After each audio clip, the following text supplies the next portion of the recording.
और ये जो पांचों पीढ़ियों से रिलेटेड क्वेश्चन है हमारे exam UP triple SC, UPSC, SSC, bank, railway, CTET, super TETs यानी ऑल कॉम्पिटिटिव एग्ज़ाम में पूछे जा रहे हैं। तो चलते हैं हम प्रथम पीढ़ी पे। तो देखिए जो हमारा प्रथम पीढ़ी है इसका टाइम ड्यूरेशन पूछा जा रहा है, जैसा कि एग्ज़ाम में अभी युवा विकास कल्याण अधिकारी में पूछा था। प्रथम पीढ़ी, दो क्वेश्चन आए थे कि प्रथम पीढ़ी का अवधि कितना है और द्वितीय पीढ़ी का अवधि कितना है। तो देखिए यहाँ प्रथम पीढ़ी का जो अवधि दिया है 1942 से 1955 तक, और इसमें हार्डवेयर में हमारा क्या खोज हुआ था, निर्वात ट्यूब। क्या खोज हुआ था, निर्वात ट्यूब। तो ये निर्वात ट्यूब जो है, ऐसे क्वेश्चन बनता है कि निर्वात ट्यूब का किस पीढ़ी में खोज हुआ था, तो हमारा किस में खोज हुआ था, प्रथम पीढ़ी में। और देखिए इसमें हमारा क्या गया था, मशीन लैंग्वेज आ चुका था। मशीन लैंग्वेज हमारा क्या समझता है, 0 और 1, ठीक है। और इसमें मेमोरी में हमारा क्या गया था, पंच कार्ड और पेपर टेप, पंच कार्ड और पेपर टेप। इसमें हमारे कंप्यूटर की जो स्पीड थी वो हमारा मिली सेकेंड में था। किसमें था, हमारा मिली सेकेंड, यानी 10⁻³ तो इसका जो स्पीड था हमारा कम था। जैसे जैसे पीढ़ी बढ़ा वैसे वैसे हमारी कंप्यूटर की स्पीड भी जो है बढ़ गई। अब देखिए इसमें उपयोग में क्या है कि ये जब हमारा प्रथम पीढ़ी में निर्वात ट्यूब का खोज हुआ तो ये हमारा वैज्ञानिक और अच्छा के लिए अनुप्रयोग किया जाता था, ठीक है। और देखिए इसमें हमारा विशेषताएं क्या थी, विद्युत और यांत्रिक मशीन था, ठीक है। ये सब हमारा इम्पोर्टेंट नहीं है, आगे आप पढ़ लीजिएगा खुद से। और देखिए अब हम चलते हैं द्वितीय पीढ़ी में। तो द्वितीय पीढ़ी का जो हमारा समय यानी अवधि है वो 1956 से 1964 तक था। यानी द्वितीय पीढ़ी हमारा कब से कब चला, 1956 से 1964 तक। और इसमें हमारा ट्रांजिस्टर का खोज हुआ। किसमें, ट्रांजिस्टर का। तो आपसे पूछा जा सकता है कि ट्रांजिस्टर किस पीढ़ी में खोजा गया है, तो या ट्रांजिस्टर का आविष्कार किस पीढ़ी में किया हुआ है, तो हमारा द्वितीय पीढ़ी में है, ठीक है। और इसमें हमारा कौन सा लैंग्वेज आया है, उच्च स्तरीय असेंबली लैंग्वेज आया है, ठीक है। और इसमें बैच ऑपरेटिंग सिस्टम था। और इसमें हम मेमोरी के रूप में क्या प्रयोग किए हैं, चुंबकीय मेमोरी, मैग्नेटिक टेप और मैग्नेटिक डिस्क, ठीक है।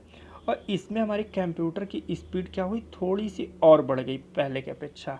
तो अब हमारा क्या होगा, माइक्रो सेकेंड यानी 10⁻⁻⁶। इसमें भी हमारा प्रयोग कहाँ पे हुआ, वैज्ञानिक और व्यवसायिक उपयोग में, ठीक है। अब हम चलते हैं तृतीय पीढ़ी में। तृतीय पीढ़ी का जो हमारा समय अवधि है वो हमारा कितना है, 1965 से 1975 तक, यानी 10 साल तक। इसमें हमारा क्या आया, इंटीग्रेटेड चिप आया। पहले में हमारा क्या आया था, निर्वात ट्यूब आया था, ट्रांजिस्टर दूसरे में, और तीसरे में हमारा क्या आ रहा है, इंटीग्रेटेड चिप।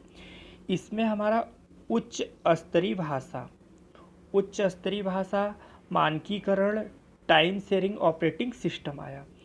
तो उच्च स्तरीय भाषा को हम इंग्लिश में हाई लेवल लैंग्वेज कहते हैं। क्वेश्चन कैसे बनता है कि हाई लेवल लैंग्वेज की खोज किस पीढ़ी में हुई थी, तो हमारा आंसर क्या होगा, तृतीय पीढ़ी में।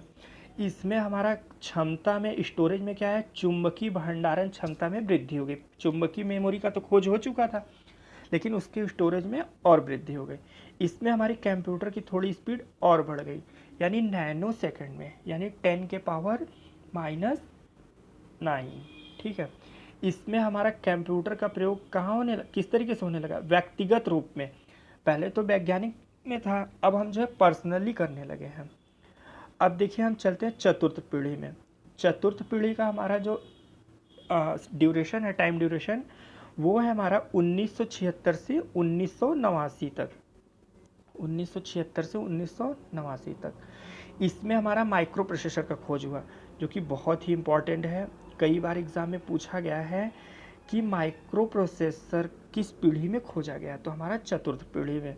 इसमें हमारा क्या है, VLSI कंप्यूटर नेटवर्क का विकास हुआ और पर्सनल कंप्यूटर आया, ठीक। अब इसमें हमारा देखिए क्या आया, ग्राफिकल यूजर इंटरफेस, यूनिक्स और सी लैंग्वेज भी आया, ठीक है। अब पूछा जा सकता है यूनिक्स और सी लैंग्वेज का विकास किस पीढ़ी में हुआ है, तो हम बताएंगे चतुर्थ पीढ़ी में। किसमें, चतुर्थ पीढ़ी में।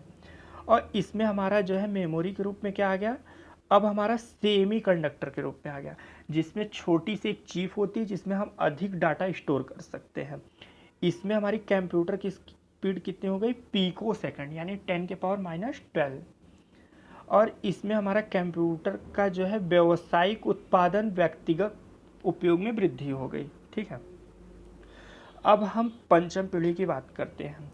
पंचम पीढ़ी हमारा कब से कब तक चल रहा है, 1990 से लेके अब तक चल रहा है, जिसमें हमारा ULSI, SLSI, नोटबुक, लैपटॉप और इंटरनेट का विकास हुआ। क्वेश्चन कैसे बन सकता है कि ULSI का विकास,